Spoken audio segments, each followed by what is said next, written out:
Political blogger Joe Monahan joins us in the Newsplex today. Thanks for being here. Nice to see you again, Kim. Obviously, the talk is about the mayoral race. R.J. Berry beating out incumbent Martin Chavez last night. Was that somewhat of a surprise, somewhat not? I mean, there's a lot of talk beforehand. It was an exciting election, wasn't it? And Berry was surprising in that he went to 44, and even that he went to 40. All the political community was expecting a runoff in that three-way race. They didn't get it, and here we have a mayor-elect probably about a month and a half sooner than we might expect. What does this say about the voters? I mean, this is, you know, the last election, it was all about Democrat, Democrat, Democrat. A little bit of shift with the mayoral race. I think it was, and I think a lot of it was about fatigue with the incumbent Martin Chavez, who generally was given credit for doing a good job. But after a total of 12 years in the office, we did have incumbent fatigue.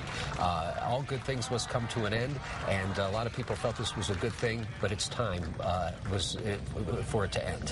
What are the big changes that we could see? R.J. Berry is talking a little bit about what he wants to do, but there's some bigger implications. I mean, with far as City Hall, city leaders, when a new mayor comes in, there's usually drastic changes. Well, I'll tell you, he's going to be like the guy in the cartoon with the resumes up above his head, because everybody's going to be looking for a job, and maybe he'll have a good labor pool to choose from, too, because we have so many talented people who are out of work. But there will be major personnel changes. I don't expect them all at once, Kim. I think that the new mayor is going to tread cautiously. He won with 44, not 50, won with a lot of Republican support, wants to bring in the whole city, unify the city behind him, then gradually make the changes in personnel that he needs to make in order to take the city in the direction he wants. Do you think the voters are looking for a drastic change? I mean, that, you know, like you said, fatigue.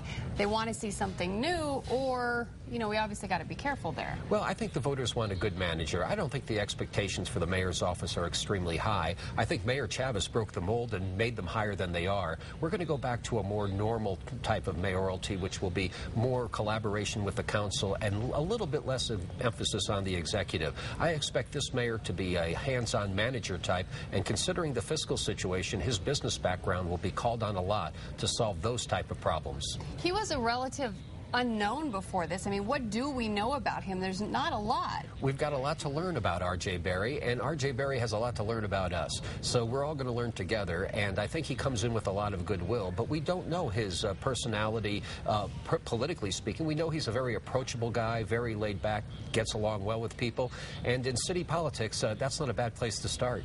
Okay, but what we do know about background, he has a construction business, It's a construction business. He's been in the legislature for 2 terms. He served on the House Appropriations and Finance Committee. He's very much involved in business issues and budget issues, so we do know that that is his specialty. Okay, thanks, Joe, for joining us. Thank you, Kim. Appreciate it.